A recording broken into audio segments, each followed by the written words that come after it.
4 nuns vanished one stormy night in 1947. No ransom, no remains. Just silence. And a church that sealed the doors before sunrise.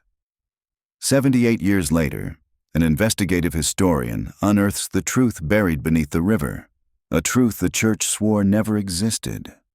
What began as an academic inquiry becomes a descent into faith, obsession, and something that refuses to stay buried. If mysteries like this haunt you, hit subscribe and follow the investigation. The first bell of Saint Cecilia's convent rang at 5:30 a.m. sharp, as it had every day since the foundation was laid in 1893.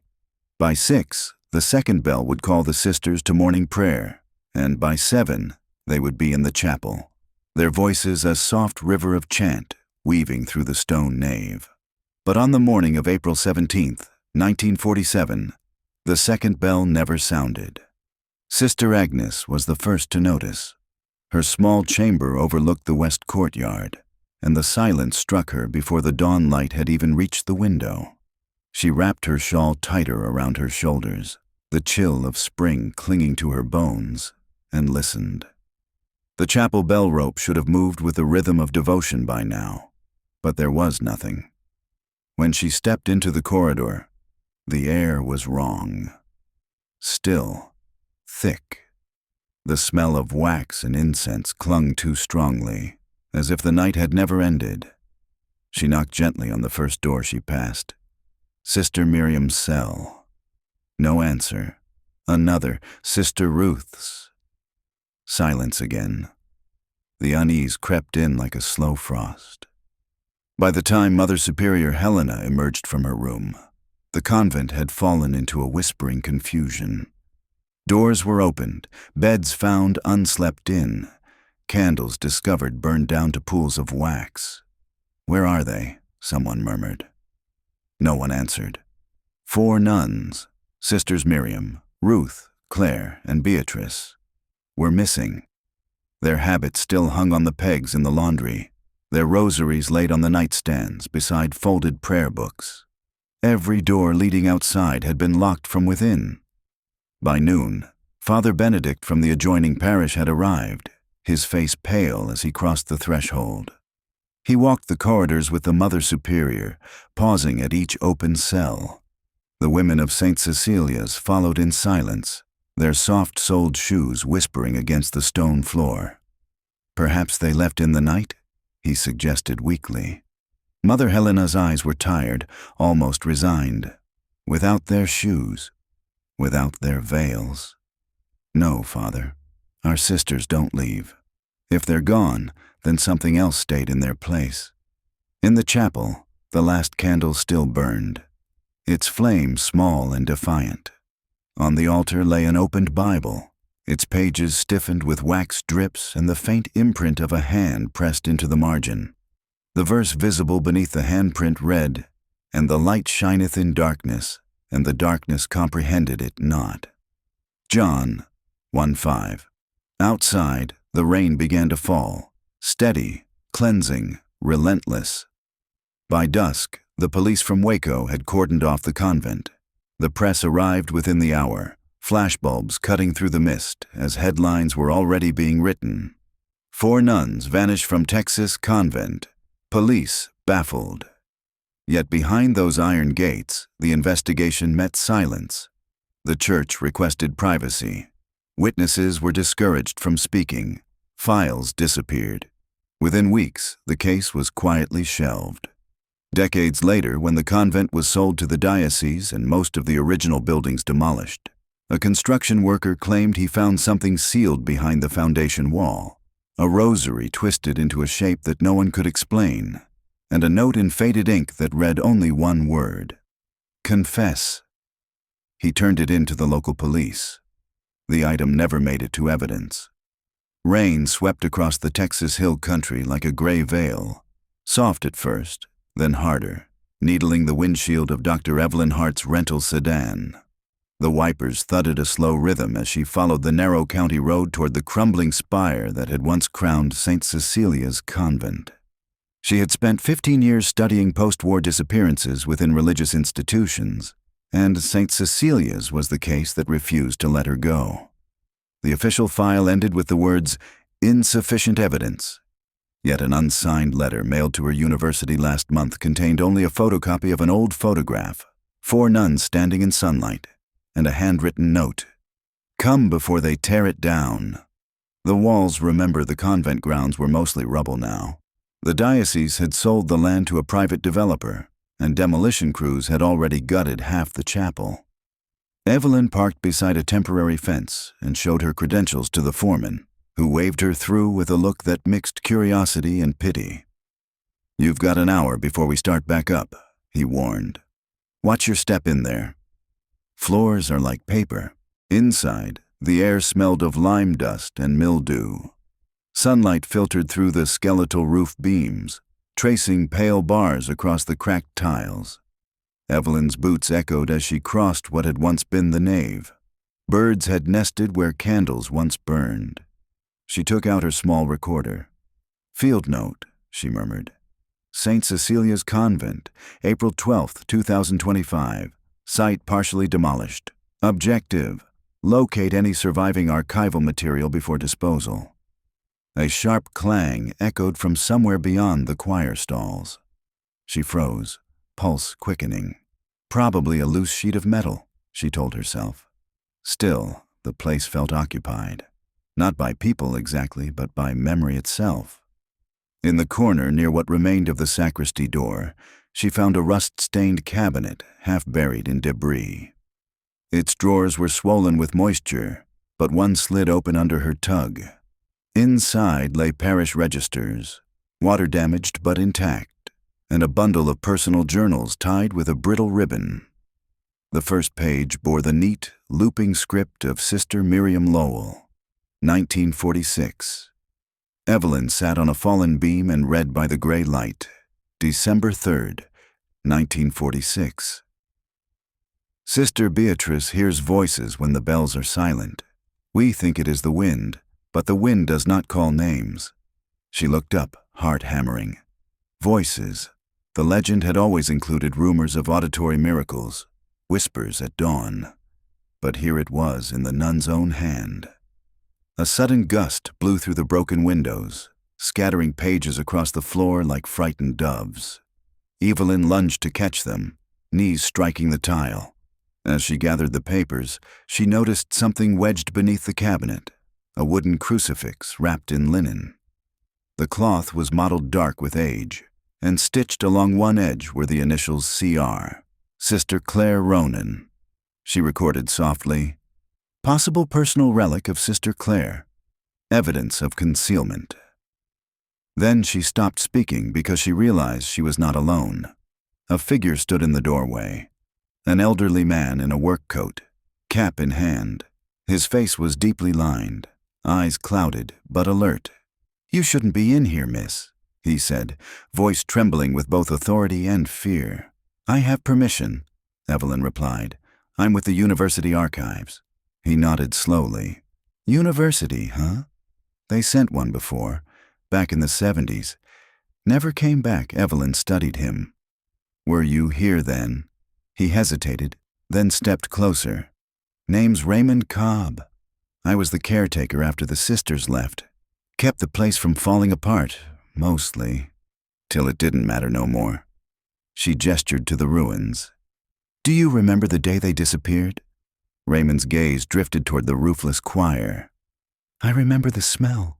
Rain and candle smoke. Police everywhere. Priests arguing. They said the sisters walked out, but I found their shoes in the laundry, still damp from washing. People don't walk far without shoes. Did you ever find anything else?" He reached into his coat pocket and pulled out a small tin box. "Kept this all these years." Inside lay a fragment of parchment, browned with age. Faded ink formed a single Latin phrase. "Lux in tenebris lucet." "The light shines in darkness," Evelyn translated.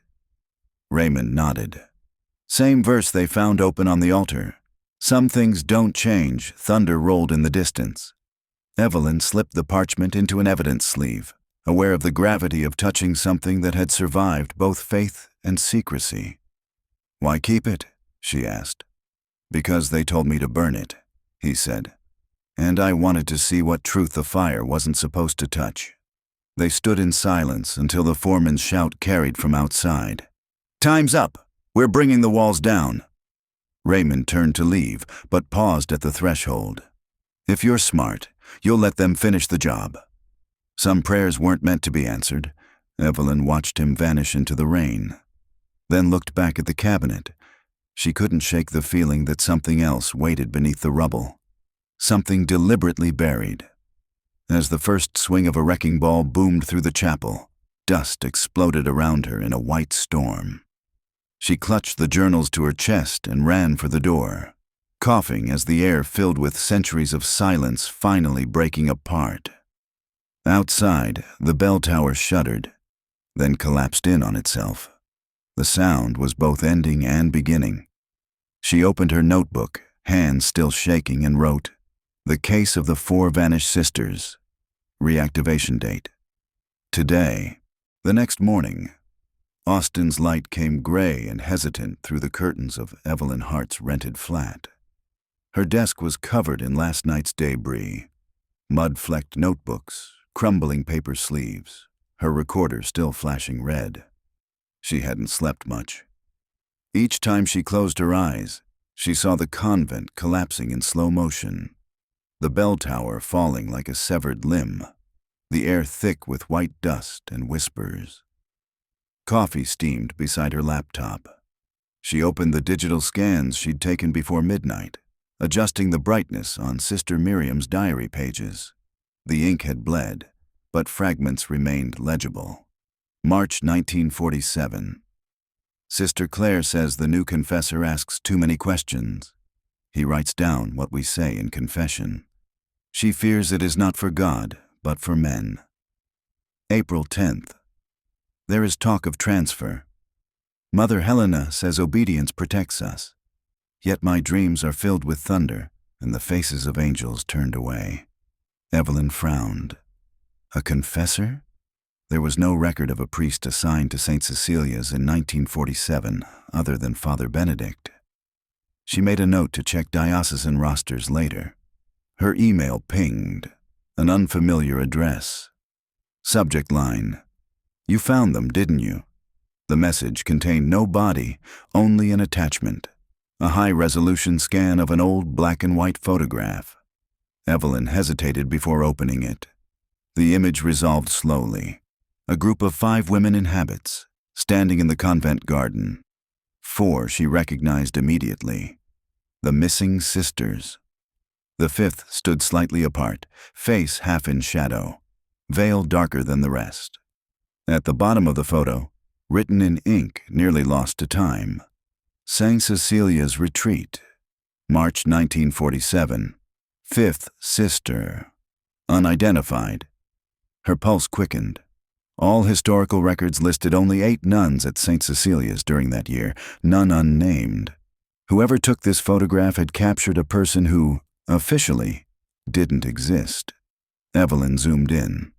The shadowed figure's posture was peculiar. Stiff, head tilted slightly downward, as if listening to something only she could hear. In her hands, she held a rosary unlike the others. Carved wooden beads, the crucifix slightly misshapen. Evelyn froze. The crucifix matched the one she'd found wrapped in linen beneath the cabinet. Coincidence or message? She checked the metadata of the email, routed through several anonymous servers, the last one local to Waco. Someone nearby wanted her to look deeper. By afternoon, she was driving again, heading toward the diocese archives, an austere limestone building surrounded by manicured hedges. Inside, the air smelled of paper and lemon polish. At the reception desk, a young cleric looked up from his monitor. "Can I help you, ma'am?" "I emailed earlier.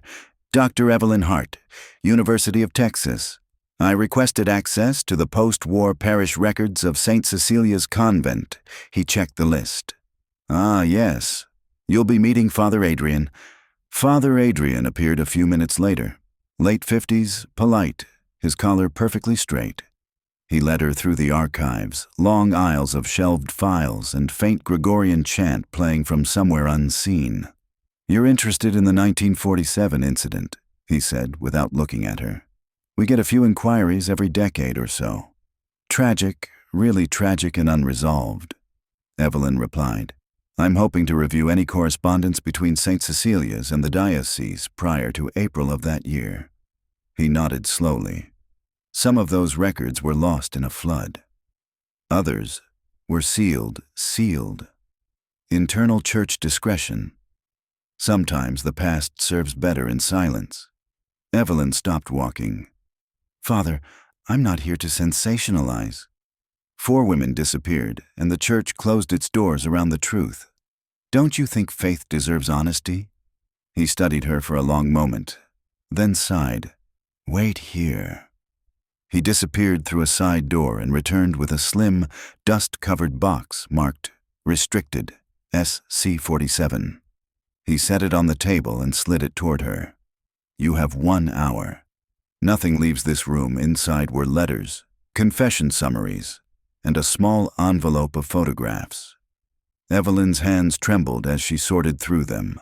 One letter, dated March 5, 1947, caught her eye. It was written by Mother Helena Barrett to the bishop. "Your Excellency, we received the visiting confessor as ordered, but some of the sisters are unsettled by his manner.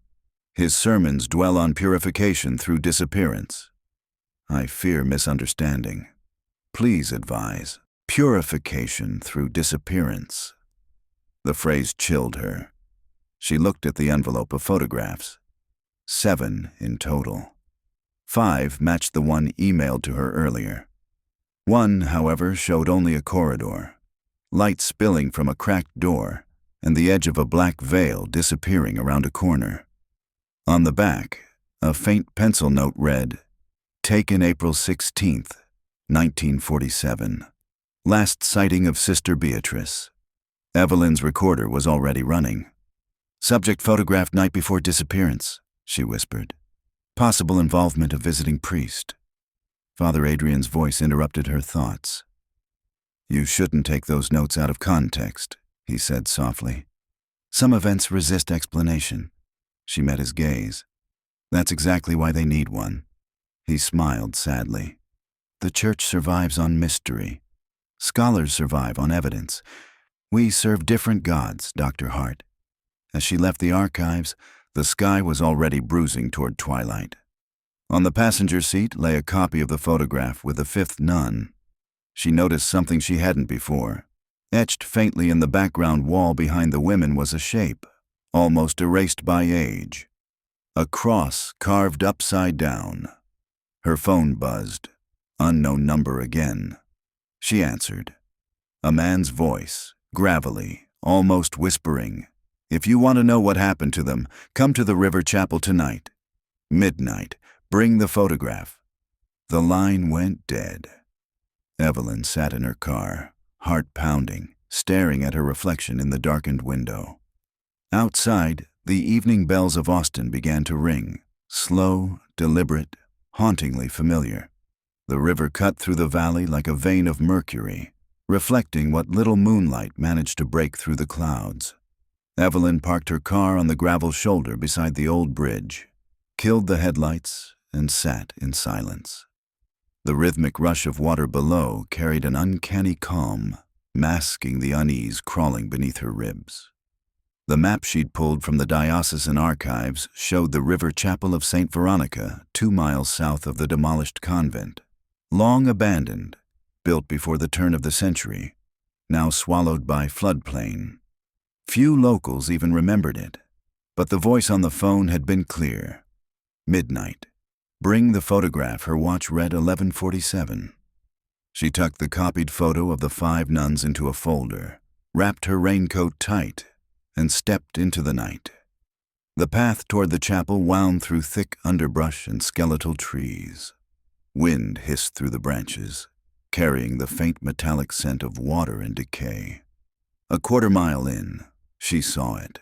The stone archway of the chapel half collapsed, its bell tower nothing more than a stump.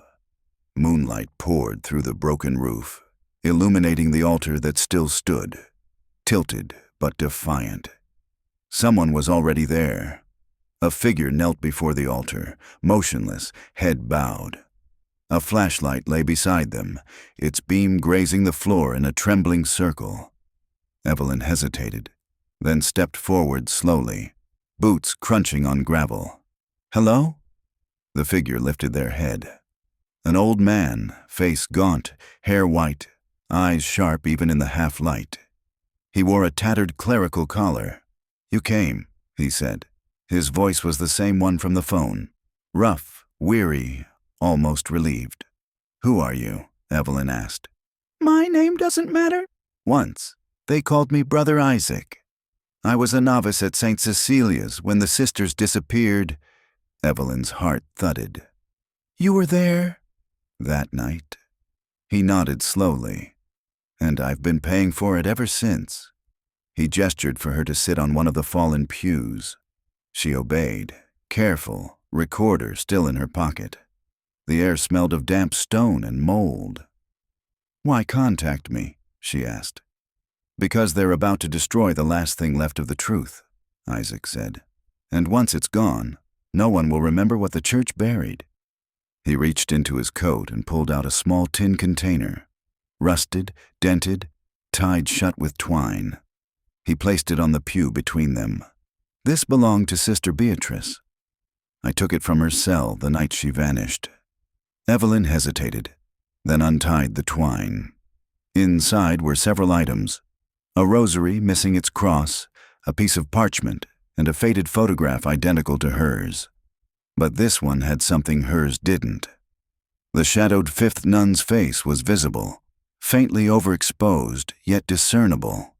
It was not a woman's face. Evelyn's breath caught. The figure in the habit was a man. Brother Isaac's voice cracked. "He came as a confessor, sent by the bishop himself. Said he was from the Order of St. Michael, but he wasn't like any priest I'd ever met. He spoke of cleansing the body to free the soul, of darkness as divine order. The sisters trusted him. He had charm, a gentleness that hid the hunger underneath." He looked up at the gaping hole in the roof where the stars blurred through cloud. "One night, I heard chanting in the crypt below the chapel. I went down thinking it was the sisters in prayer. But what I saw..." He paused, trembling. He was there with them. Candles everywhere. 4 women kneeling before him. He held up their rosaries, one by one, and said they would be reborn in the light. I ran before I saw more. The next morning, they were gone. Evelyn swallowed hard. "You told no one." "I told the Mother Superior." 2 days later, the bishop arrived. He said God would handle it and ordered everyone to silence. He transferred me to another parish. I left the cloth a year later. He pressed the photograph into her hands. He wasn't a confessor. He was an exorcist, cast out of the Vatican for heresy. The church called him Father Corbin. Evelyn stared at the photo, the man's faint smile frozen in ghostly blur. "And you think he killed them?" Isaac's eyes filled with something between pity and dread. "Killed? Number. That would have been mercy. He took them for something else. Something he believed would prove that sin could be purified by erasure." A thunderclap split the night. The chapel walls groaned as wind funneled through the hollow nave. Evelyn looked toward the door. Movement. A light flickered between the trees. "Someone's here," she whispered. Isaac's expression darkened. "They found me." "Who?" "The same ones who sent the confessor 70 years ago. They don't like ghosts returning to the living." He grabbed her arm, urgent. "Take the box. Leave through the river path. If you hear the bells, don't look back." Before Evelyn could respond, glass shattered behind the altar. Flashlights sliced through the dark. Voices shouted, male, firm, commanding. "Hands where we can see them." Police or something else? Isaac stepped between her and the light. "Go!" he hissed. Evelyn ducked behind the pew, clutching the tin box to her chest, and bolted toward the side door. She stumbled down the overgrown slope toward the riverbank.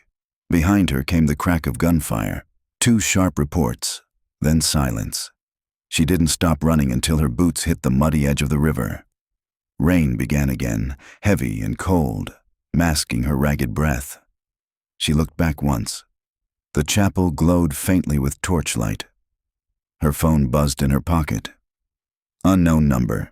She answered instinctively. No voice, only the faint toll of a bell, distant but deliberate, echoing across the water. She stared into the darkness, heart pounding. Somewhere upstream, a shape moved against the current, something pale drifting through the water like a shroud. A nun's veil. It snagged on the reeds near her feet, sodden, ancient, embroidered with a single letter stitched in blue thread. M. Sister Miriam. Evelyn sank to her knees, rain washing the mud from the fabric. The bell kept tolling, slow and endless, until it became impossible to tell if the sound came from the church ruins or from inside her own mind. Dawn broke colorless over Austin. The rain had eased, leaving a sky the shade of old pewter. Evelyn sat in her apartment kitchen, wrapped in a blanket, staring at the tin box Brother Isaac had thrust into her hands. Her coffee had gone cold hours ago. Her phone lay beside it, screen dark, the last call still logged as unknown. She had tried calling back, no connection. Every number that had reached her since this began vanished into static. She turned her attention to the box. The twine was frayed, the lid stiff with rust. When she pried it open again, the smell of aged linen and dust escaped, faintly sweet, faintly decayed, like something that had waited too long to be remembered. Inside, the fragment of parchment, the broken rosary, and the photograph of the 5th nun, whose face now stared back from the blur. Father Corbin. Evelyn laid the items in a neat line on the table. She photographed each one, logged coordinates, time, and context as method demanded. But her hands trembled more than she cared to admit. The parchment came first. It bore writing in Latin so faint she had to use her phone's flashlight and a magnifier. Words emerged in fragments: ad lumen per absentium carnis, purificatio per vacuum. She scribbled a translation in her notebook. Toward light through absence of flesh. Purification through emptiness. It wasn't scripture. It sounded like a creed, ritual language. The rosary was next. Its beads were carved wood, edges smooth with wear, but the crucifix was missing. The chain ended abruptly, as if snapped off by force. Holding it made her uneasy. The wood was warm to the touch, impossibly so. Then the photograph. She enlarged it on her laptop, adjusting contrast. Father Corbin's face sharpened. A man in his mid-30s, narrow features, eyes half closed as if in prayer. But behind him, faintly visible, was something else. A shadow on the chapel wall, tall, misshapen, with a hint of antlers. Evelyn blinked. When she zoomed in further, the distortion dissolved into grain. She sat back, exhaling. Fatigue could invent monsters. A knock at the door made her jump. 3 raps, measured, patient. She hesitated, then peered through the peephole. A man in plain clothes stood in the hall. Early 40s, damp trench coat, ID wallet raised. Dr. Hart, Detective Alan Serrano, Travis County Sheriff's Office. I'd like a word. She opened the door cautiously. He flashed his badge again. We found your name on a card at the River Chapel site last night. Mind if I come in? Evelyn stepped aside. Brother Isaac called me there. What happened to him? Serrano removed his hat, water dripping onto the floor. You tell me. We found 2 sets of footprints, his and yours, and blood on the altar steps. No body yet. Her stomach tightened. He told me he was being hunted. Serrano raised an eyebrow. By who? He didn't say, but he gave me something. It might explain everything. She gestured to the table. He approached, hands in pockets. eyes scanning the artifacts. "You've been busy." "It's evidence," she said. He smiled faintly. "You sound like us." "I'm a historian," she replied. "Different kind of detective." He nodded at the photograph. "Who's the man?" "Father Corbin. The confessor sent to Saint Cecilia's in 1947. He might have been behind the disappearances." Serrano frowned. "That name doesn't appear in diocesan records." "It wouldn't." Isaac said he was excommunicated. Heretical practices. Something called the Order of Absence. The detective leaned closer. "Never heard of it?" Neither had I, but he claimed Corbin believed in purification through disappearance, that the sister's vanishing was a ritual, not a crime. Serrano studied her. "You realize how this sounds?" "I do. But I saw a veil float down that river last night, detective. A veil embroidered with Sister Miriam's initial." He exhaled slowly. "We'll send divers when the current drops." As he turned to leave, something caught his eye. The parchment. "Mind if I take a photo?" "Go ahead." He snapped it with his phone. "We've got a translator who might help." Before he left, he paused at the door. "Dr. Hart, whatever you think you're chasing, be careful. Some truths have graves for a reason." After he was gone, the apartment felt heavier. The rain began again, soft at first, then hammering the windows. Evelyn lit a lamp and opened Sister Miriam's journal to the final pages.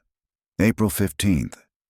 "He says the body is a cage, that to love God truly we must vanish from the world so the soul may shine unshadowed. I'm afraid. I no longer dream, only remember light too bright to see." April 16th. "The river calls. Tomorrow he says we will cross into grace. I do not think he means heaven." Evelyn's throat tightened. These were not metaphors. They were instructions. She glanced at the rosary again, the missing crucifix, the unnatural warmth. She turned it over, and a small inscription caught the lamplight, burned into the wood rather than carved. A symbol, a triangle surrounding an empty circle. She recognized it instantly. It appeared in several banned theological manuscripts she'd studied. Sigil of the Ordo Vacui, a rumored sect expelled from Rome in 1939 for doctrinal voidism. The belief that God's purest form was absence, that the divine existed most fully where life ceased. Her pulse quickened. If Father Corbin had belonged to that sect, the sisters hadn't simply vanished. They had been sacrificed to emptiness. She recorded quietly. Evidence suggests connection between Saint Cecilia, disappearances, and the Ordo Vacui. Possible ritual purification doctrine. Further investigation required. As she spoke, the lights flickered. Once, twice, then steadied. She froze. The air had shifted, pressure thickening, temperature dropping. From the corner of the room came a faint metallic click, like beads striking wood. The rosary. It lay where she'd left it, motionless. Then one bead rolled on its own, slow and deliberate, tracing a small circle before stopping. Evelyn stood, backing away. Her rational mind fought to explain it. Vibration from traffic, breeze, anything. But her apartment was silent, sealed. The bead twitched again, and then, faintly beneath the rain, came the sound she feared most.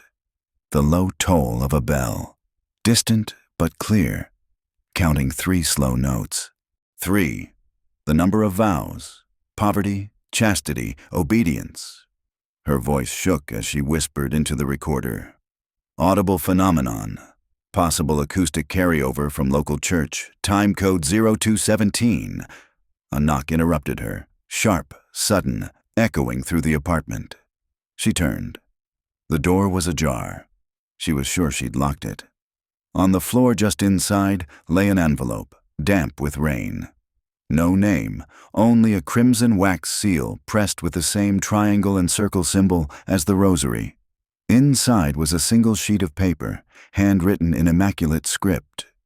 You cannot study the void, Dr. Hart. You can only join it.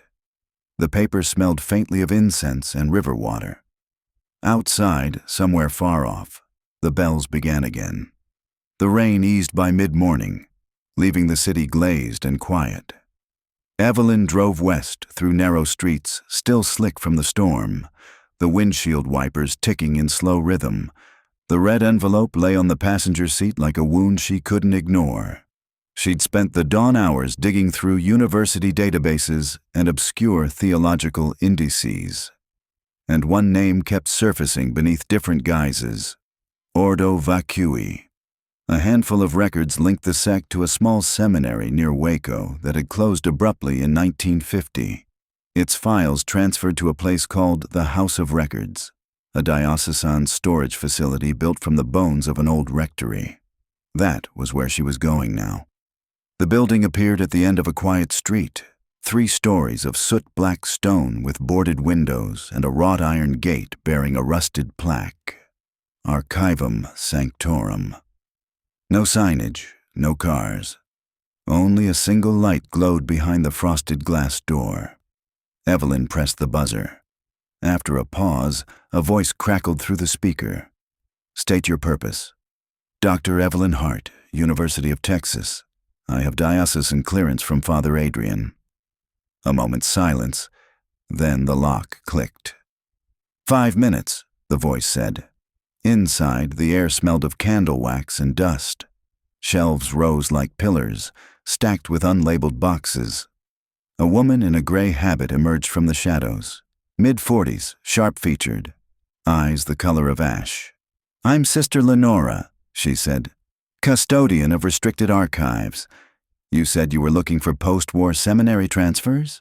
"Yes, specifically the closure files for St. Michael's Seminary, Waco, 1950. Sister Lenora regarded her with faint curiosity. "That's not a popular request." Evelyn managed a thin smile. "History rarely is." The nun led her through a corridor lined with filing cabinets, so old their handles were tarnished green. At the end stood a heavy door secured by 2 locks. Lenora produced a ring of keys. "Everything in here was meant to disappear quietly," she murmured. "Some of it to protect the church, and some of it to protect everyone else. Please be discreet." The room beyond was small, lit by a single bulb swinging gently overhead. Piles of file boxes covered a central table. Dust hung in the air like fine smoke. Evelyn set down her recorder. "For academic documentation," she said. Lenora nodded. "As long as it stays academic." Evelyn worked fast, scanning box labels. St. Michael's faculty, 1945 to 50. Dismissed clergy. Investigative notes. Her fingers stopped on a thin binder stamped C-47. Inside were typed reports, most with blacked-out passages.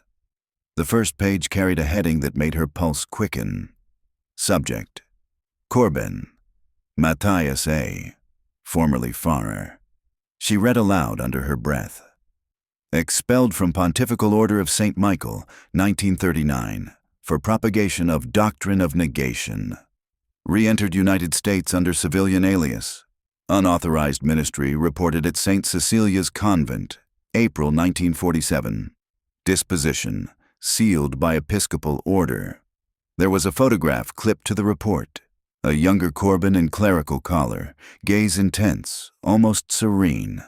Someone had drawn a faint circle around his left eye in red pencil. Evelyn turned another page. Handwritten notes filled the margins. Subsect calling itself Children of the Absence. Rituals mimic exorcism. Goal unclear. She looked up. Sister Lenora. Who wrote these? The nun hesitated. That would have been Father Benedict, the parish investigator assigned after the disappearances, the same Father Benedict who served Saint Cecilia's. Yes. Evelyn's voice lowered. What happened to him? Lenora's expression dimmed. He drowned in the river 6 months later. Evelyn swallowed hard. The same river where the veil surfaced. Lenora nodded once. History repeats, Doctor, especially when people dig where graves were meant to stay shut. Evelyn flipped to the last document, a yellowed telegram dated May 12, 1947, from Diocesan Office, Austin, to Father Benedict. Subject, containment. Text, cease inquiries. Vault under St. Veronica Chapel to be sealed. Do not open the confessor's box. The words sent a shiver up her spine. The confessor's box. She'd thought the phrase metaphorical, but here it was official. What vault? She asked. Lenora's voice dropped. There's a crypt beneath the river chapel, the one you visited. It was sealed by cement in 1948. The box was said to be inside. Evelyn leaned closer. Do you know what was in it? No one does, the nun said softly. Only that when the sealant dried, the bells began ringing though the ropes had been cut. A faint vibration hummed through the floorboards, almost on cue, as if the building itself remembered. Lenora drew a slow breath. You shouldn't be here. I need copies of these files, Evelyn said. The nun shook her head. That would require written authorization from the bishop. Evelyn hesitated, then opened her satchel and produced the red-sealed envelope that had appeared at her apartment door. Would this qualify? Lenora's eyes widened. She broke into a whisper. Where did you get that? It was left for me last night. The nun reached out but stopped short of touching it. This seal hasn't been used since 1952. It belongs to the Diocesan Tribunal, the order that handled heresy proceedings.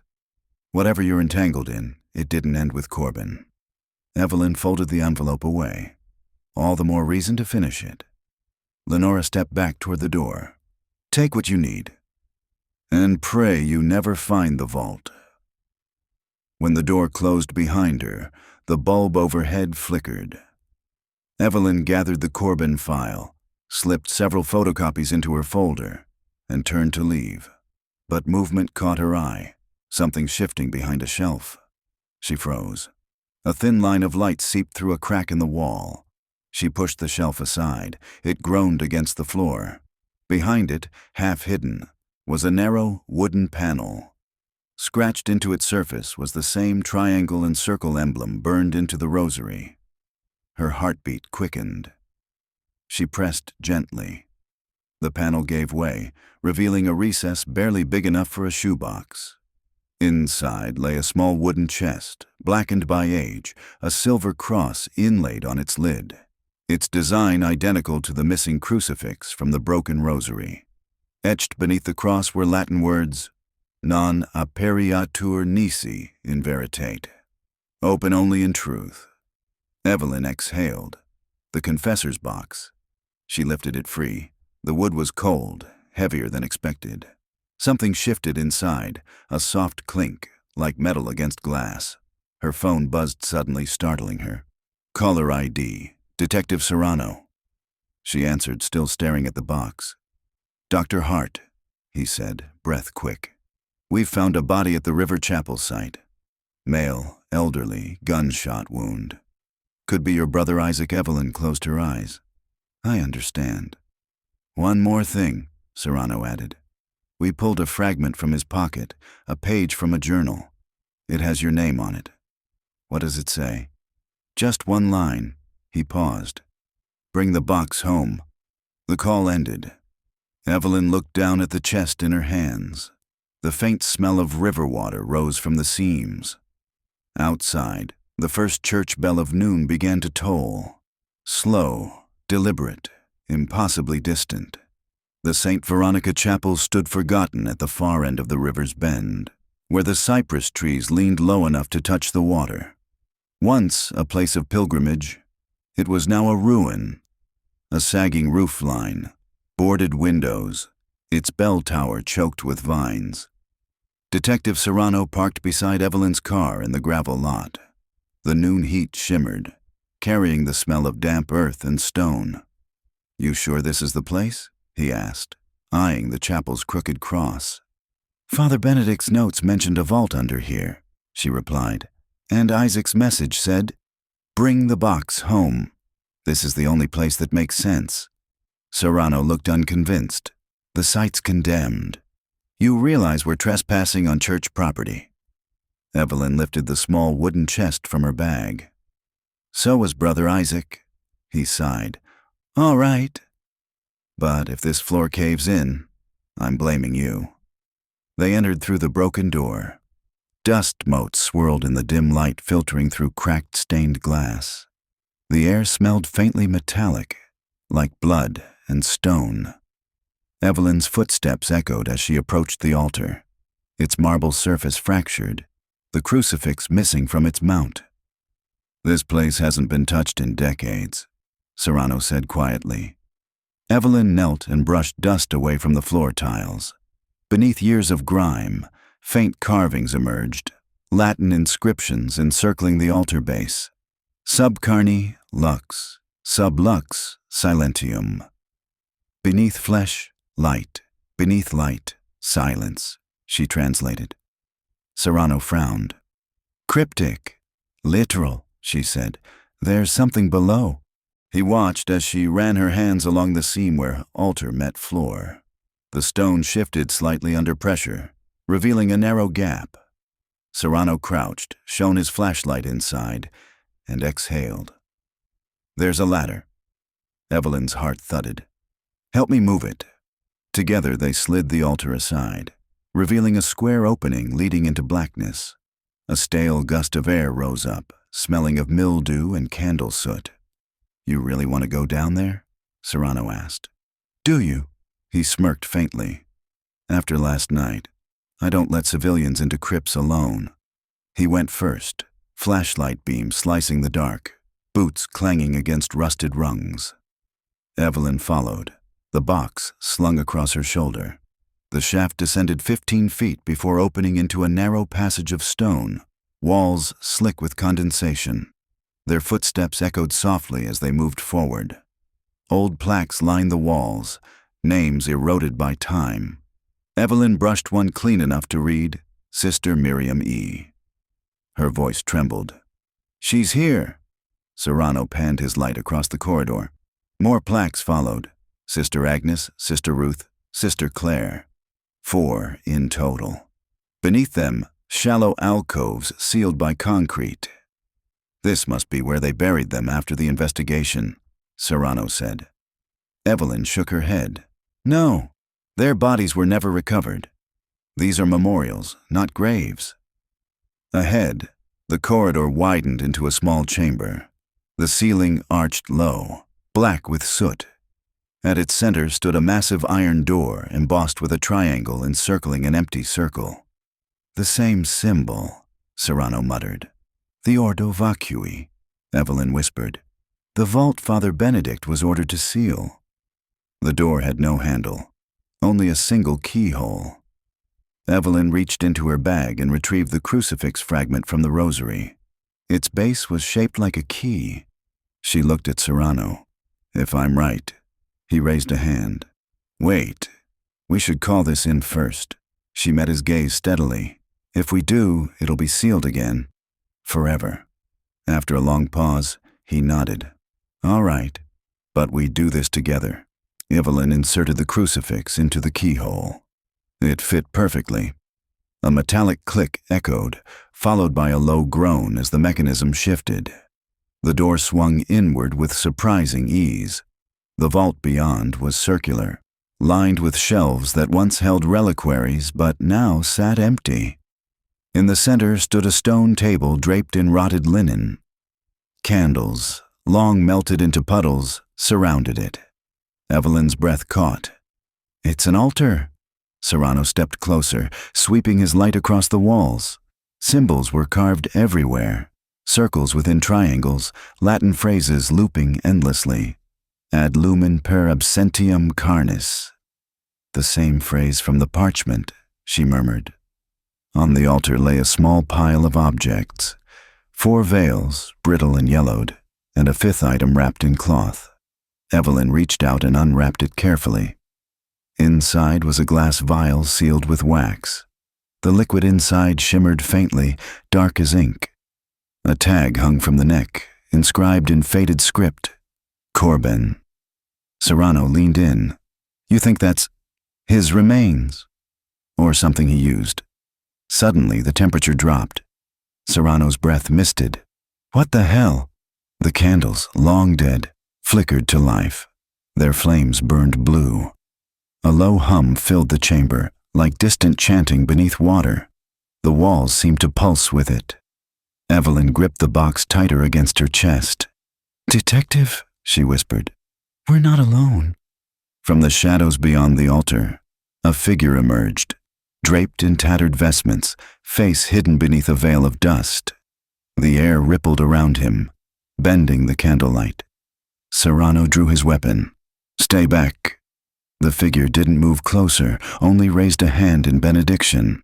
His voice, when it came, was a hollow whisper, light through absence, flesh through faith. "You should not have opened the gate." Evelyn's voice shook. "Father Corben?" The figure tilted its head slowly. "Names are cages." Serrano aimed higher. "This ends now." The figure extended its hand toward Evelyn. "You brought it home." The box. Before she could react, the lid snapped open by itself, revealing a small mirror set into the interior. But the reflection didn't show her face. It showed the chapel above, bright with morning light and filled with women kneeling in prayer. The missing nuns. Evelyn gasped. "They're alive?" The figure stepped closer. "No, they are remembered." Serrano's gun trembled. "What does that mean?" "Faith made them vanish," the figure said. "You made them return." The candles flared, blinding white. Evelyn threw up her hands to shield her eyes. When the light faded, the vault was empty, the altar bare, the air still. Only the vial remained on the floor, shattered. Its contents seeped into the stone, forming a dark sigil that pulsed once, then stilled. Serrano exhaled shakily. "Tell me that was a trick of the light." Evelyn stared at the box in her hands, now completely empty. "I don't think it was." From somewhere above, faint and distant, the chapel bell began to toll. 12 slow chimes. Serrano holstered his gun. "We're leaving." Now. As they climbed the ladder back into daylight, Evelyn looked down one last time. The vault door had already begun to swing shut on its own, the echo of metal on stone reverberating like a heartbeat. Outside, sunlight streamed through the clouds, bright and indifferent. Serrano wiped sweat from his brow. "You still think this is about history?" Evelyn stared at the chapel, its shadow long against the grass. "No," she said quietly. "It's about belief, and what belief leaves behind." She placed the empty box gently on the chapel steps. "Whatever was down there, it's awake now." The wind shifted, carrying the faint sound of chanting across the river, too low for words, but unmistakably human. Serrano glanced toward the trees. "Do you hear that?" Evelyn didn't answer. She was staring at the water. Something pale floated just beneath the surface. 4 veils drifting side by side, moving against the current. 2 days after the vault, the river began to rise. It wasn't a flood exactly, no rain had fallen.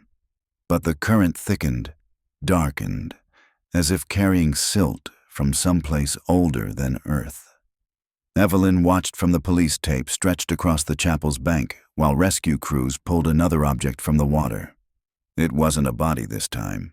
It was a statue, a stone Madonna, slick with algae and missing both eyes.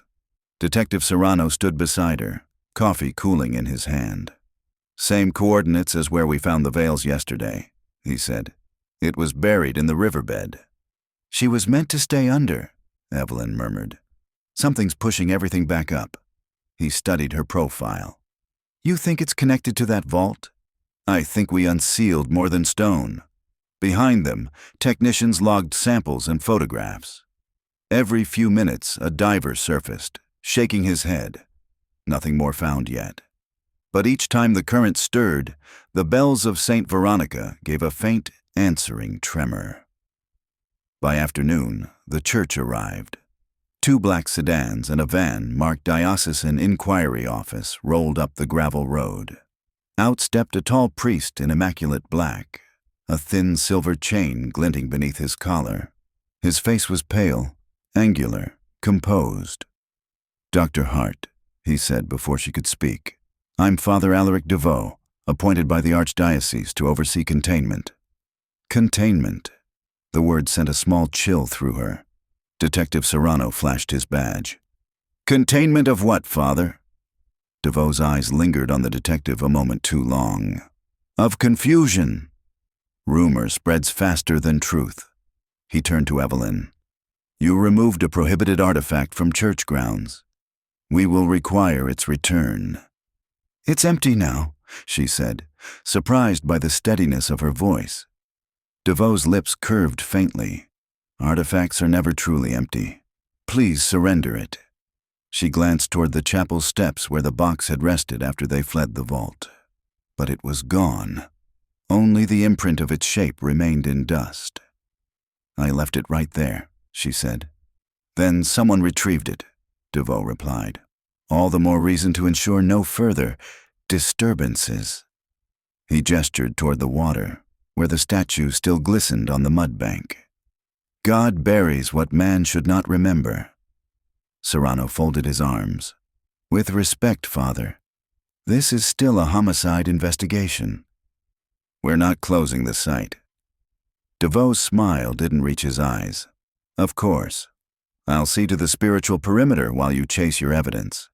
He walked away, cassock brushing against the wet grass, speaking softly into a small recorder of his own. Evelyn couldn't hear the words, but one phrase carried on the wind. "Ordo vacui renascitur." The order of emptiness is reborn. That evening, Evelyn returned to her apartment to find a letter slid beneath her door.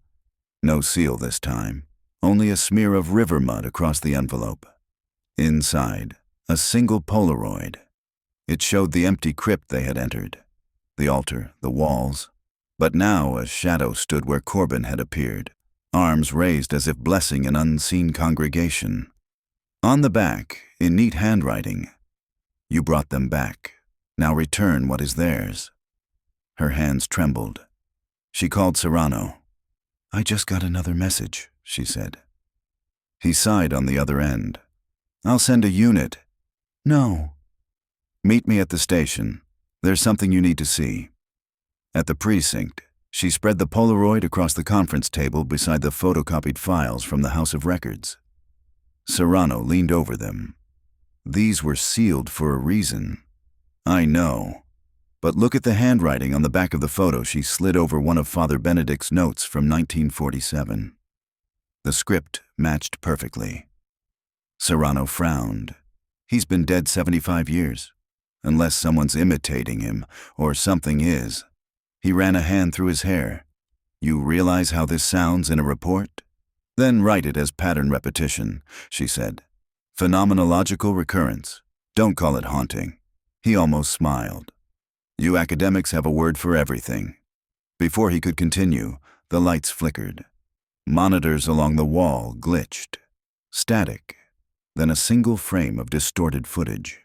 The chapel interior, candlelight moving through darkness. The screen went black again. One of the younger officers looked up from his desk. Power surge. Serrano's phone buzzed. He checked it, face tightening. That was the tech unit at the river. Their live feed went out at the same time. "Someone's controlling this," Evelyn said. "Or warning us." By midnight, they were back at the riverbank. The police tent stood half-collapsed in the wind. The statue of the Madonna was gone. Only a hollow impression remained in the mud, as though it had dissolved. Evelyn knelt, shining her flashlight on the imprint.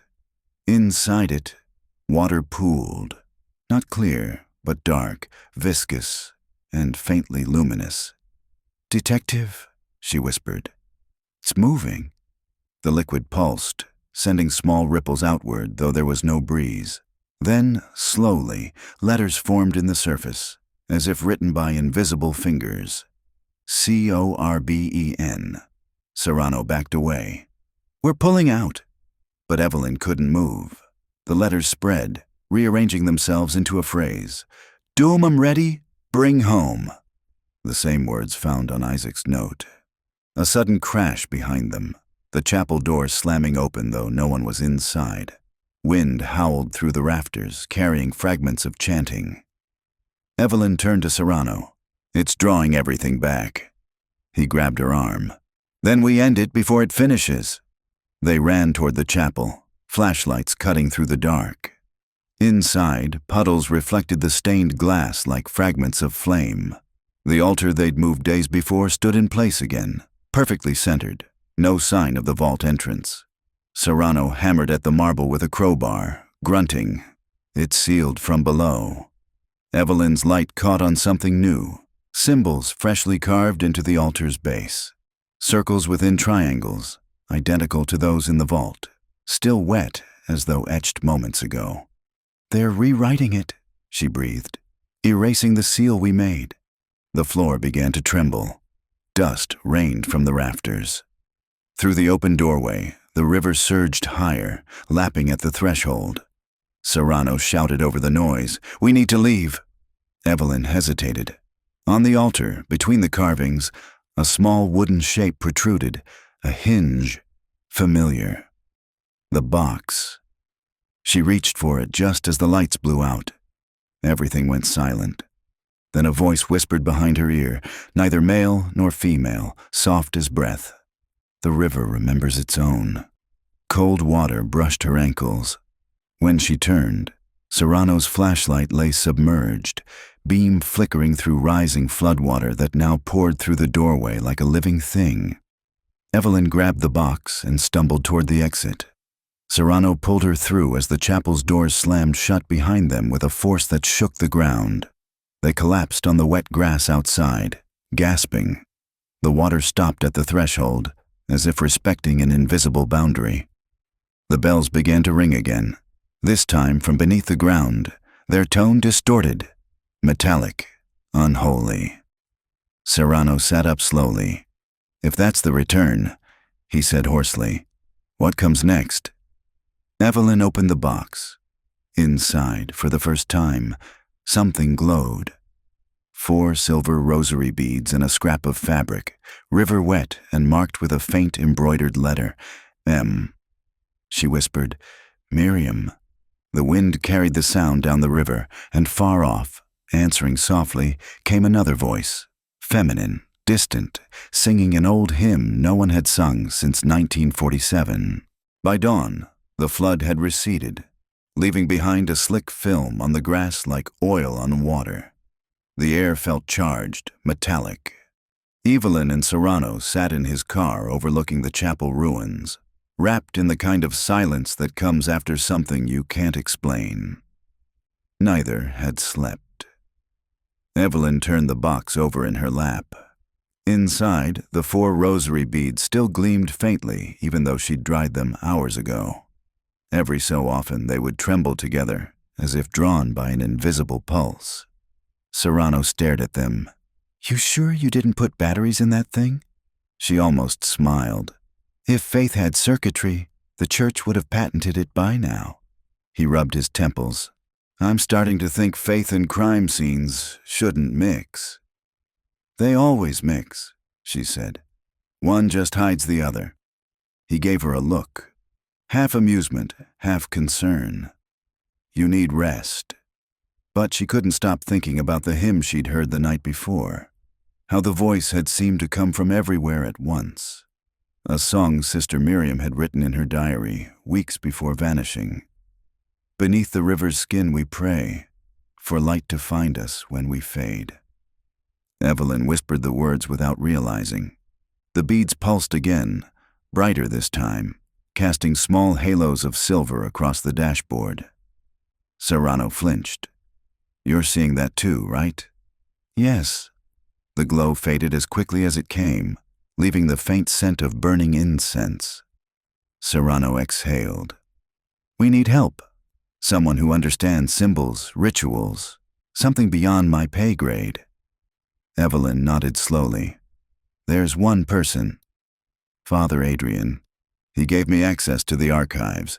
If he's still willing to talk, he'll know what DeVoe is hiding. They found Father Adrian in his study at the diocesan library, a small office smelling of old paper and candle smoke. He looked older than she remembered, eyes sunken, collar askew, a tremor in his hands as he poured tea. "I heard about the river," he said softly, "and the visitors from Rome. You've stirred ancient dust." Dr. Hart Evelyn placed the box on his desk. The dust stirred itself. Adrian regarded it with visible fear. "You brought it here? I don't know where else to take it." He drew the curtains closed and locked the door. "Then listen carefully. The Ordo Vacui wasn't just a heresy. It was a formula. Corbin believed absence itself could sanctify matter. The sisters were his testaments. He called them the 4 veils of purity." "Veils," Evelyn repeated. "We found 4 of them in the river." Adrian nodded grimly. "He bound each with a prayer meant to erase the self completely. But the final prayer, the return, was never completed. Until you opened the vault." Serrano leaned forward. "You're saying we finished a 70-year-old ritual by accident?" Adrian met his gaze.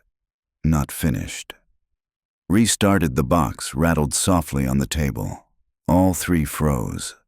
Adrian whispered a prayer under his breath. "Every relic remembers. The church tried to silence them with burial and concrete. But silence is only another form of worship." Evelyn's pulse quickened. "Then how do we stop it?" He opened a drawer and withdrew an aged manuscript bound in cracked leather. The title burned faintly in Latin, Orationes Vacui. "Corbin's liturgy," Adrian said. "Most of it was destroyed, but this copy survived in secret. There's one passage you need." He flipped to a page near the end and read, "When the 4 veils return to water and the 5th mirror is found, the house of absence shall breathe again. To close the mouth of the river, offer remembrance without faith." Evelyn frowned. "Remembrance without faith?" "It means memory stripped of worship," Adrian said. "You must acknowledge what happened, without giving it devotion." "How?" He looked at her gravely. "By telling the truth aloud, at the place it began, the convent." He nodded. "Before DeVoe seals it again." They drove back through the afternoon heat toward Saint Cecilia's hilltop ruins. The demolition crews were gone. Only the empty foundation remained, fenced and silent. Evelyn stood at the edge, wind tugging at her coat. This was their home. Serrano unpacked the recorder. "Then let's give them a voice." Evelyn clicked it on and began to speak. Slowly, steadily, as if reciting history instead of conjuring ghosts. She described the day of the vanishings, the confessor's arrival, the ritual in the crypt, the church's silence. She named every sister aloud. When she reached Sister Miriam's name, the wind shifted.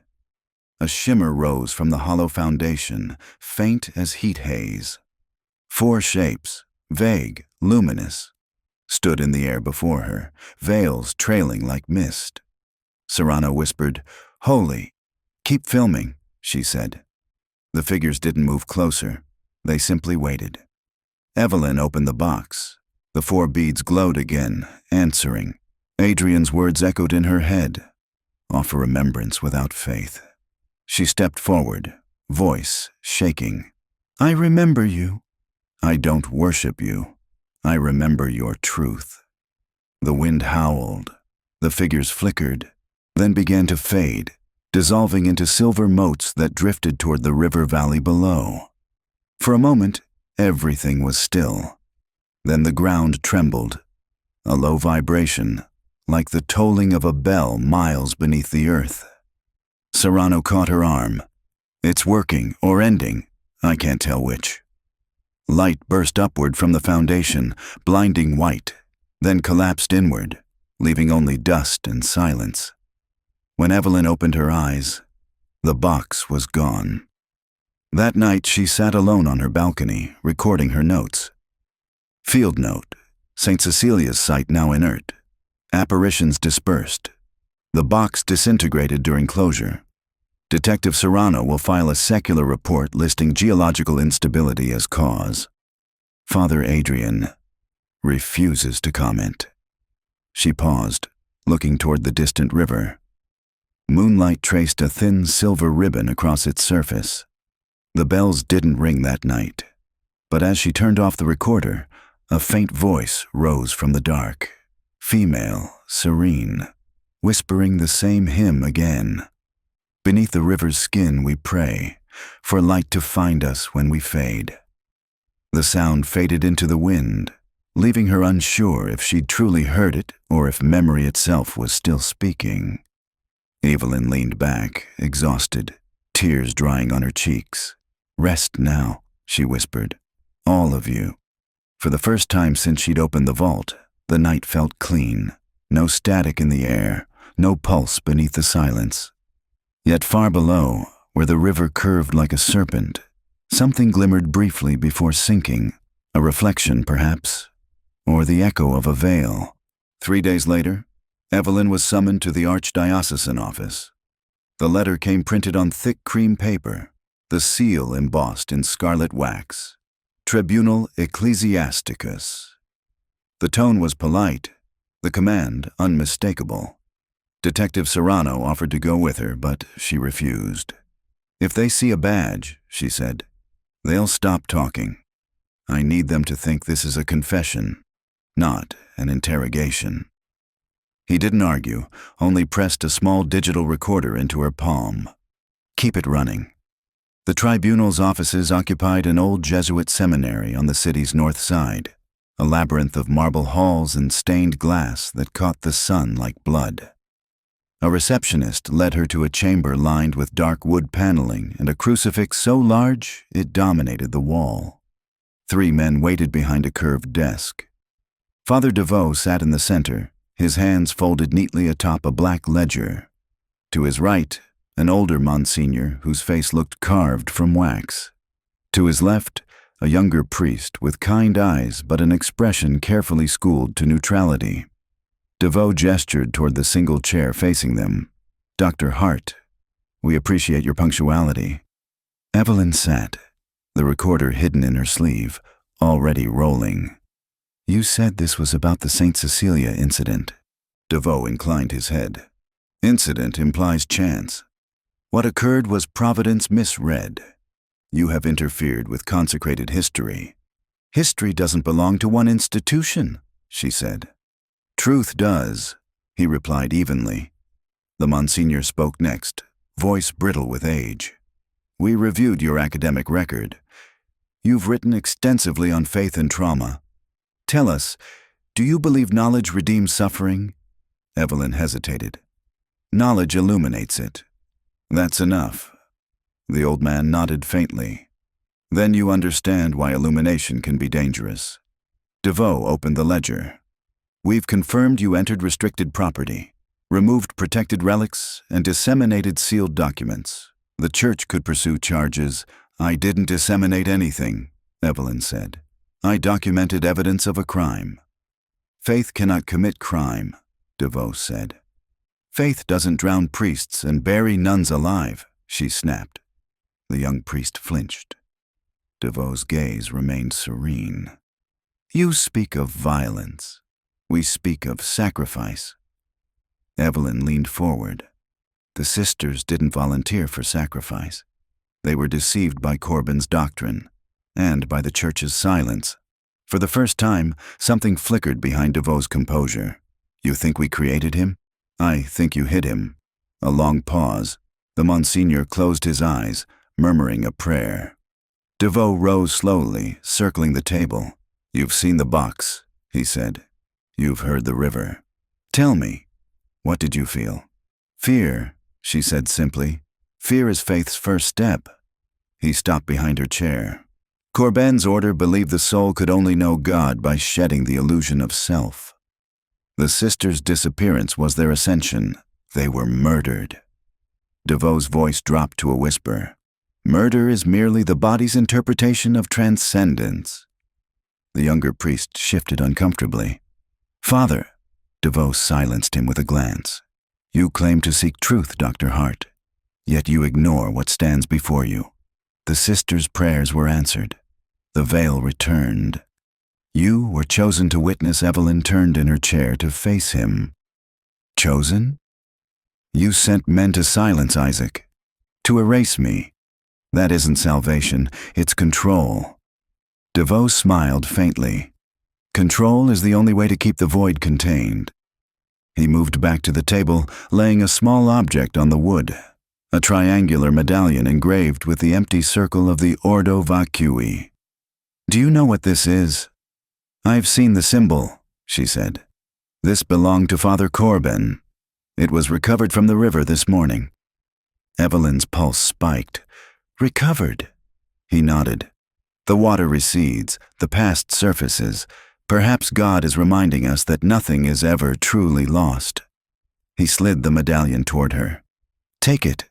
She hesitated. "Why?" "Because you've already become its keeper." The air in the chamber thickened, the light from the stained glass shifting from crimson to gold. The crucifix above them seemed to shimmer, the carved Christ's face almost turning toward her. Evelyn fought the rising nausea. "What are you doing?" "Restoring order," DeVoe said. The ritual was incomplete. The sisters returned, but without a vessel to anchor them. "You will finish what Corben began." Her breath caught. "You're insane." The young priest rose abruptly. "Father, this isn't doctrine." "Sit down," DeVoe commanded, his voice suddenly thunderous. The crucifix rattled against the wall. Evelyn stood. "I'm leaving." DeVoe's eyes glowed with a fervor that frightened her more than any ghost. "You can leave the room, Dr. Hart, but you cannot leave what's inside you. When you opened the box, you invited them in." She stepped back, heart hammering. "If that's true, then you're part of them." He smiled. "We all are." The lights flickered, then steadied. The air snapped cold. On the desk, the medallion vibrated, spinning once before falling flat, triangle pointing directly at Evelyn. The Monsignor gasped. "It responds!" DeVoe's expression became reverent. "The fifth mirror accepts her." Evelyn grabbed the medallion and backed toward the door. "You people need exorcising, not theology." "Take it then," DeVoe said calmly. "It will find its way home." She turned and ran. The door slammed behind her, echoing through the marble corridor. Outside, she burst into the blinding sunlight, lungs burning. Serrano's car idled at the curb. He jumped out when he saw her. "What happened?" She dropped the medallion into his hand. "They think I'm part of it now." He looked at the symbol, then at her. "What is it?" "Proof," she said, shaking. "And a threat." They got into the car. She stared out the window as the seminary shrank in the rear-view mirror. On the horizon, storm clouds were gathering again, thick and black, moving against the wind. Serrano glanced at her. "You okay?" She touched her chest, where the medallion's chain still rested against her skin. It felt warm, too warm. "Not really," she said softly. "I think I brought something back." He started the engine. "Then let's figure out how to send it home before they do." As they drove away, church bells began ringing across the city. Every parish, every tower, chiming in perfect unison. Evelyn whispered, "The veils are echoing." Serrano tightened his grip on the wheel. "Then we're running out of time." By the time Evelyn reached her apartment, the sky had turned the color of bruised pewter. She shut the door, slid the bolt, and leaned against it, listening to the muffled hum of rain against the windows. Serrano had offered to stay, but she'd insisted on being alone. She needed to think without the noise of sirens or sympathy. The medallion lay on the kitchen table beneath a bare bulb. Even in the dim light it seemed to pulse faintly, as if breathing. The triangle's inner circle was etched so finely that the lines looked alive, turning slowly in the metal when she moved her head. Evelyn opened her laptop, the recorder still plugged into its port. She played back the Tribunal conversation. DeVoe's voice filled the room, measured, calm, certain. When you opened the box, you invited them in. She stopped the playback. The medallion vibrated once, a metallic tremor that rattled the coffee spoon beside it.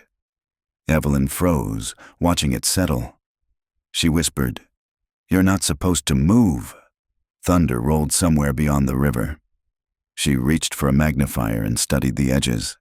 There, beneath the patina, she could see engraved initials, S.C. Saint Cecilia. Beneath that, almost invisible, another set of letters, E.H., her own initials. She sat back hard, breath catching. The piece of metal had somehow inscribed her into itself. The doorbell rang. She jumped, knocking the chair over. A single chime, nothing more. Peering through the peephole, she saw no one, only the flickering hallway light. When she opened the door, an envelope lay on the floor. Her name typed neatly. No return address. Inside was a single photograph. 4 women in habits standing before the convent gate. The edges were scorched. On the back, a handwritten note. "They're awake again. Meet me where the river bends." Mem. Evelyn knew that signature. Micah Carraway. She found him that night near the levee where the floodwater had first exposed the crypts. He stood in the rain, a wool coat clinging to his thin frame, a cigarette burning down to his fingers. "You shouldn't be here," he said without turning. "They'll be watching you." "I could say the same," she answered. "The police think you're dead." He smiled without humor. "Close enough." She held up the photograph. "You sent this." He nodded. "They've been moving."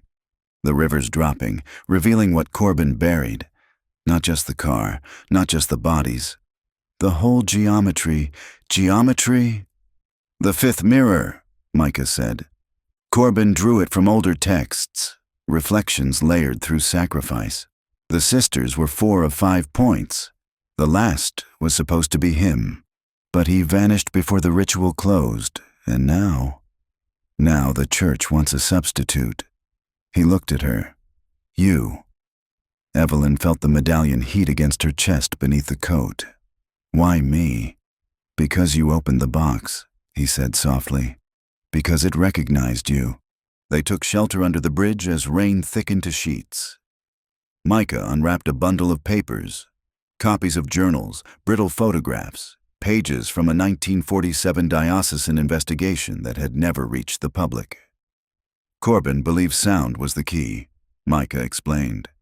Each sister represented a tone of the divine chord. When their voices aligned, he thought heaven would answer, "He murdered them to hear God," Evelyn murmured. He thought he was freeing them, and he nearly succeeded. The night they disappeared, witnesses along the river reported hearing a harmony no human throat could produce. Micah looked out at the water. They said it came from beneath the ground. Lightning split the sky. For an instant, Evelyn saw shapes on the opposite bank. 4 pale figures standing ankle-deep in the current, faces lifted toward the storm. When the light faded, the bank was empty. "Tell me you saw that," she whispered. Micah's face went white. "They're not supposed to appear above the water." The medallion burned hotter.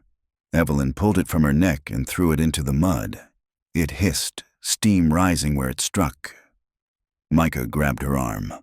"No, once it binds, you can't reject it." But she already was. The air around them throbbed, the river's roar deepening into something almost musical. 5 tones interwoven, 1 missing. The sound pressed against her skull until her vision blurred. Then, silence.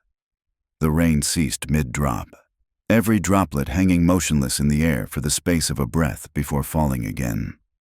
Micah stepped back, crossing himself. "You completed it," he said.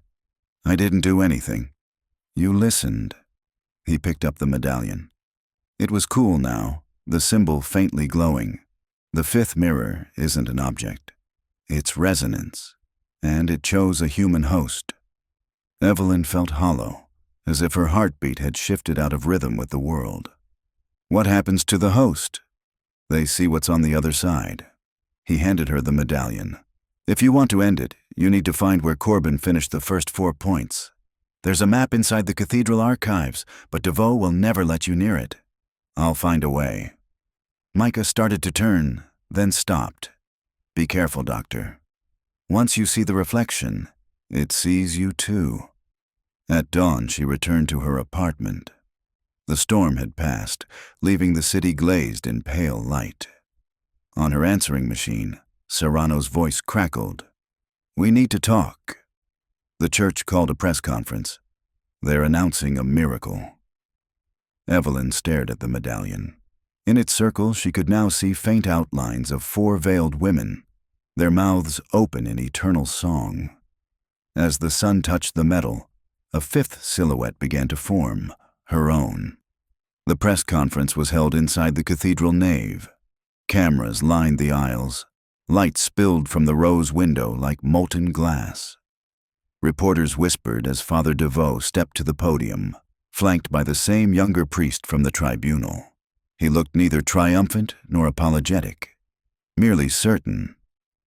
The Church of Saint Cecilia, he began, acknowledges divine manifestation at the site of the old convent. 4 sisters have returned, not in body, but in grace. Their voices have been heard once more. The crowd erupted with questions. DeVoe raised a hand.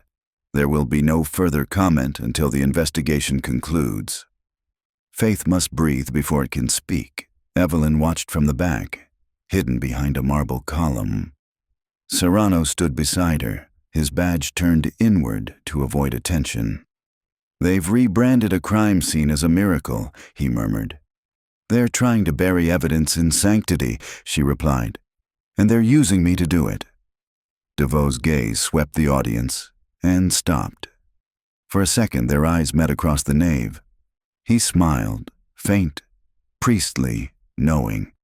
Evelyn turned away. Outside, reporters swarmed like gulls. She and Serrano pushed through them toward his car. Where now? He asked. The archives, she said. Micah said the map's there. Serrano sighed. Breaking into a cathedral vault the same day the church declares a miracle. What could go wrong? That night the cathedral was empty except for candlelight. They entered through the sacristy, Serrano's lockpick slipping easily into the old mechanism. The air smelled of incense and wax. The archive door lay beyond the transept, behind a tapestry of Saint Cecilia playing her harp. Evelyn lifted the fabric. Serrano's flashlight caught an iron keypad set into the wall. Old code, he said, squinting. Pre-digital. She traced the keys, each engraved with a Latin letter rather than numbers. On impulse, she pressed SANCTA. A soft click. The panel released. Inside, shelves rose to the vaulted ceiling, stacked with ledgers bound in cracking leather. A cruciform skylight cast blue moonlight down the center aisle. Serrano whistled low. Looks like the Vatican had a baby with the Library of Congress. Evelyn ignored him, scanning for dates. She found a cabinet labeled 1947, Cecilia Convent, and pulled the first drawer.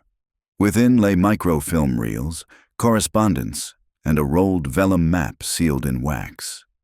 She broke the seal. The parchment unfurled across the table, an intricate pentagram overlaid on the convent grounds, each point marked with a name: Sister Agnes, Refectory; Sister Therese, Choir Loft; Sister Miriam, Bell Tower; Sister Catherine, River Crypt; and at the center, Sanctum Reflectorium. The reflection room, Evelyn breathed. Serrano leaned closer. That's where Corbin finished it? Where he was supposed to die, she said. Before they could study further, footsteps echoed from the hall.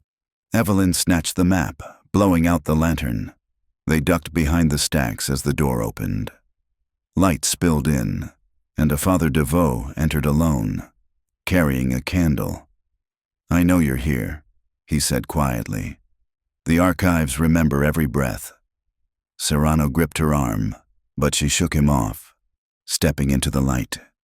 You declared a miracle to distract the world. Why? DeVoe's candle flame wavered. Because the veil is thinning. The sisters are calling for the fifth. You feel them, don't you? The medallion under her blouse pulsed like a second heartbeat. You use them as vessels, she said. You're still using them. They offered themselves, DeVoe murmured. But Corbin failed. He couldn't bear the final reflection. He hid in the mirror instead of passing through. Now it's waiting for someone who can finish the passage. And you think that's me? He smiled. It's already you. He blew out the candle. Darkness swallowed the room. The shelves trembled as if struck by wind, though no window was open. From the shadows came the faintest hum, 4 interlocking notes, soft as breath. The sound crawled along the walls, rising, multiplying, until the entire archive seemed to sing. Serrano shouted, "Evelyn!" But she couldn't hear him. The tones burrowed into her skull, aligning with the rhythm of her pulse. She saw flashes.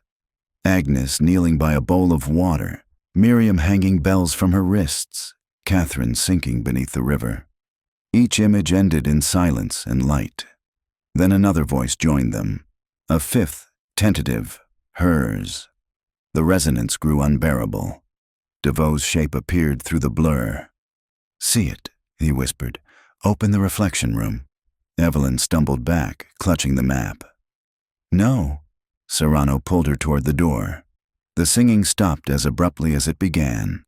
DeVoe's candle reignited by itself, illuminating his face. Peaceful, tear-streaked. "You can't run from reflection," he said. "It follows the soul." They fled into the night. At dawn they reached the river. Fog drifted off the surface like breath. Evelyn spread the map on the hood of the car. "The reflection room sits beneath the old chapel ruins," she said. "The only section not reopened after the flood." Serrano rubbed his eyes. "If we go in there, no backup, no warrant, nothing—" "This isn't police work anymore," she interrupted. "It's absolution." He studied her for a long moment. "All right. Then we finish it together." She folded the map, the medallion warm against her skin. From across the water, the cathedral bells began again. 5 strikes, not the usual 4. Each one echoed longer than it should have, as if some unseen chamber were answering back. Evelyn whispered, "The mirrors are aligning." Serrano started the engine. "Then let's break the last one before it breaks you." They drove toward the ruins as the sun climbed blood-red through the mist, turning the flooded valley into a sea of mirrors.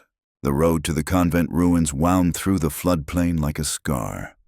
By the time Evelyn and Serrano arrived, the sun had already begun its descent, staining the water with gold. The old chapel stood half-collapsed against the slope, its spire split open like bone. They parked beneath the skeletal remains of a willow. Wind hissed through its branches, a sound almost like whispering. Serrano checked his flashlight and weapon. "If this place starts talking, we leave." Evelyn nodded, though she knew there would be no leaving until it was done. Inside, the chapel smelled of ash and wet stone. The pews were gone, the altar toppled. Ivy crawled through the broken windows, its tendrils glittering with dew. Beneath the altar, a staircase descended into darkness, the entrance marked on the map as Sanctum Reflectorium. They went down. The passage was narrow, cut from limestone, spiraling deep beneath the church. At intervals, carved figures of the 4 sisters lined the walls, each holding a mirror fractured by time. As Evelyn passed, the glass caught her reflection in flickers. Her face multiplied, distorted, mouths whispering things she couldn't quite hear. At the bottom, the tunnel widened into a circular chamber. The ceiling curved like a dome, covered in tiny mosaic tiles that once shimmered gold. In the center stood a pool of perfectly still water, no larger than a baptismal font. A single candle floated upon it, unlit. "This is it," she whispered. Serrano swept his light around. The walls were etched with symbols, Latin prayers intertwined with geometric lines converging on the pool. At the far end, an old iron door lay half buried in silt, its hinges crusted with rust. Evelyn knelt beside the pool. Look! Beneath the surface, something shimmered, a faint reflection that wasn't her own. 4 faces appeared, veiled, serene, eyes closed. Then a 5th began to form. Serrano drew his gun. "What the hell?" "They're waiting," Evelyn said, her voice barely audible, for the final tone. The medallion at her throat grew hot, its circle glowing through her blouse. The candle flickered to life without touch. The water rippled, and the faces opened their eyes. Evelyn staggered back. The sisters' voices rose, layered in haunting harmony that reverberated through the stone. The sound was beautiful and unbearable, vibrating in her teeth, her bones, her heart. Serrano shouted something. She couldn't hear him. The medallion's light expanded, flooding the chamber with white fire. Images flashed. Corbin's hands raised in worship, Devoe kneeling in blood, the sisters sinking beneath the river while their veils floated like lilies. The air thickened until it was hard to breathe. The 5th reflection reached upward from the pool, a pale hand breaking the surface, grasping for her. Evelyn fell to her knees, torn between terror and awe. Serrano grabbed her shoulders. "Evelyn, don't!" But the hand caught hers. Cold shot through her arm, up her neck, into her skull. Her vision inverted, the chamber folding in on itself like a mirror turning inside out. She saw herself standing beside the sisters, veiled now, her reflection no longer separate but among them. They were singing, and their song was a command. Finish what was begun. Her mouth opened of its own accord, and her voice joined theirs. Serrano tried to wrench her away, but the light that filled the chamber was no longer light. It was substance, thick as water. He could barely move through it. Each pulse of sound from the pool froze the air like glass. "Evelyn!" he shouted, but his voice shattered into echoes, multiplying around them. "Evelyn! Evelyn! Evelyn!" She turned toward him. Her eyes glowed the same white as the medallion. "They're not dead," she said calmly. "They're unfinished." The hand gripping hers began to dissolve into mist, then into light that crawled up her arm, painting veins of gold beneath her skin. For a heartbeat, Serrano saw 5 silhouettes overlapping, Evelyn and the 4 sisters, forming a single figure, half human, half radiance. He raised the pistol and fired into the pool. The shot cracked through the music. Water erupted, spraying shards of reflected light. The harmony faltered, the faces blurred. Evelyn collapsed, the medallion snapping from her neck and falling into the pool with a hiss. Silence. Serrano knelt beside her, checking for a pulse. It was there, weak but steady. When he looked at the water again, the reflections were gone. Only darkness remained. "Come on," he whispered, lifting her. "We're done here." They stumbled up the stairway, each step echoing like a heartbeat. The storm outside had returned, rain slanting through the ruined roof. By the time they reached the car, Evelyn had regained consciousness, her gaze unfocused. "Did it stop?" she asked. "I think so." She touched her throat. The medallion was gone, yet a faint circular scar glimmered where it had rested. "Then why can I still hear them?" He frowned. "Hear who?" "The sisters." Their humming thunder rolled overhead, masking whatever she meant. He started the engine. Hospital first, explanations later. As they drove away, the chapel behind them groaned. A deep, seismic crack that split the earth around its foundation. The spire collapsed inward, burying the stairway. A wave of river water surged over the ruins, swallowing the entrance completely. For a moment, 5 faint lights flickered beneath the surface. Then they winked out. 2 days later, Evelyn woke in a hospital bed, machines beeping quietly at her side. Serrano sat nearby with a file folder and 2 cups of coffee gone cold. "You've been asleep 36 hours, he said. "Doctors say you'll be fine, though they can't explain the burn mark." She blinked at the window. Outside, dawn was just beginning, the city washed clean by rain. "What happened to DeVoe?" "Gone," Serrano said. When they searched the seminary, his office was empty. Same for the younger priest. The Vatican issued a statement calling the whole thing a theological misunderstanding. Evelyn laughed softly, a sound halfway to a sob. That's one way to phrase mass murder. He slid the folder toward her. Inside were photographs from the site. Nothing but collapsed stone and water. Whatever was down there, it sealed. She stared at the images.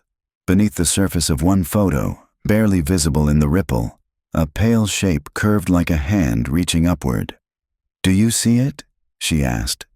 Serrano shook his head. "See what?" She closed the folder. Nothing. That night, alone in her apartment, Evelyn set a candle on the table. She touched the scar on her chest. It was still warm. When she hummed a single note, the flame trembled and divided into 5 smaller tongues, each moving in perfect harmony. She whispered, "You're free now." From somewhere beyond the window came a faint answering chord, 5 tones merging into one, then fading into silence. Outside, the bells of Saint Cecilia's tolled midnight, and for the first time in 78 years, the 5th bell rang. The river looked harmless again. It ran smooth and slow beneath the willow branches, reflecting the pale sky and the first orange leaves of autumn. Children sometimes came here now, laughing, skipping stones, because no one remembered why the ground still smelled faintly of incense when it rained. Evelyn sat on the bank with her recorder balanced on her knee. She spoke quietly, as if not to wake something that might still be listening. "Field note," she said. "Day 104 after the collapse. Water level stable. No further activity." The machine clicked softly as it captured her voice. The ritual of documentation had become a kind of prayer, proof that she still lived in a world that could be measured by time and data. Across the river, the ruins of St. Veronica Chapel were half hidden by reeds. New vines had grown where the bell tower once stood. The city had declared the land off limits, but nature never cared for fences. Serrano joined her, 2 coffees in hand. He looked older, his hair threaded with gray that hadn't been there in April. "They've decided to fill it," he said, sitting beside her. "The diocese is turning the site into a memorial garden. Benches, plaques, all the respectable ways to forget." Evelyn smiled faintly. "At least it'll get sunlight." He studied her face. "You still hearing them?" "Not the way I used to," she said. "Sometimes at night I think I hear a chord under the wind, like a memory playing itself back.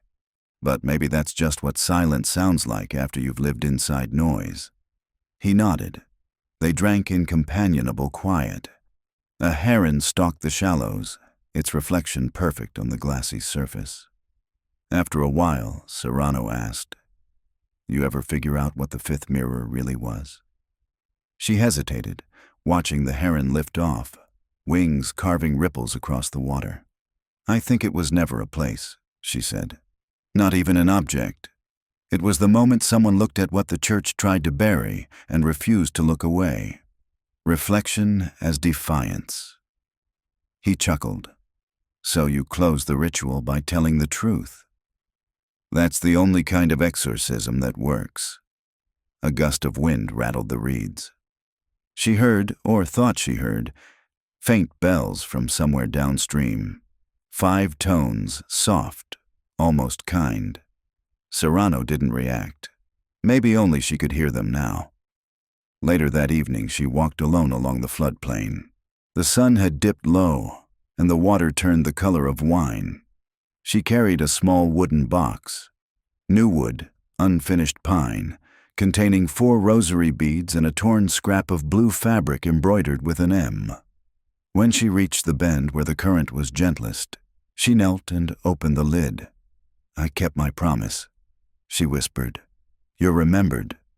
She let the beads roll into the water one by one. Each sank without a ripple, leaving only widening circles that caught the last light of day.